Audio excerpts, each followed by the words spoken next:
everyone, welcome back to Uzalo Live Show. Thank you so much, guys, for tuning in. I'm here to update you of what's going to happen on Uzalo from the 14th to the 18th of November 2022 on Monday. Sithole orders Mondli to stop investigating Mthambisi.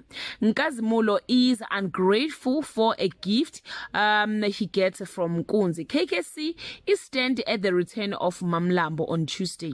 Pastor Kwala is humiliated in the worst way imaginable before the whole church. Mondli witnesses Gabsile'S in a compromising position with his latest subject. A looming talent show has KwaMashu resident jumping up and down in excitement on Wednesday. Gabsile'S realizes that she doesn't know much about Mthambisi.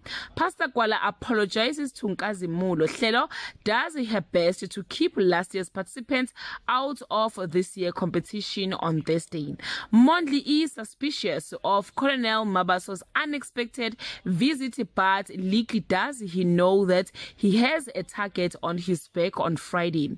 Mthambisi isn't an easy target, which Viga soon realizes. Kunzi comes down hard on Pastor Kwala when he points out what a bad father he is to Nkazimulo. Well, guys, this is all I have for today. You can leave your comment below and share your opinion. Bye.